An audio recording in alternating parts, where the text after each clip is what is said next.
khen ngai chu na eo pi ke lak san Giêsu nei chu van noi to ki khen na hoin ki khen le tu ni la ki hop cha nop dan na ai diom na ki khen di lo chu ông đàn chứ cái gì Giêsu này chú và nói tôi cái này là Giêsu này ai là và nói tôi cái khen điên và nói tôi cái khen tiền là lagao ki pa đi chú và nói thì chú pia John shit na thì chú na nếu mà John shit tôi cái khen lâu chú cái gì chứ tua dong hi kamu ikaberai la ta biasa ya John shit to ki khen lo mobile phone smartphone umapat wang ba John shit asan dan phone je akithat jong umta phone je aki khai li jong umta hiti azipa hong lung azinu mi khat to phone na ke ho azipa hong na chu na chona langa ke ho azipa na sa ka ko hoi langa umtam telepon ami tu nak kau nak lapar. Ketika tu can kau itu nak kau nange. Khanung kipana.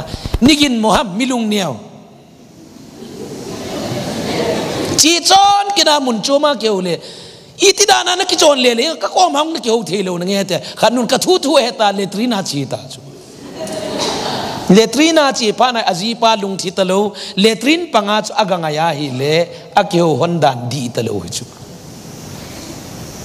Nupi upat ci kazi sangin nang kangai zoi ti chung leng do dan chu azi pan no za korong ta kai sangan ngai zo su koi ham ti pa ngai le khanuin kazi pan hetai ti het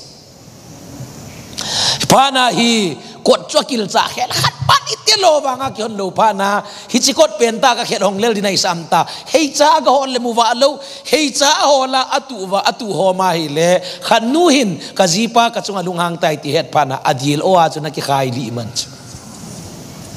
kain ko te phone jong hi amang thim ho dinga phat wangin amang thim lo ho dinga nu pa ki khen na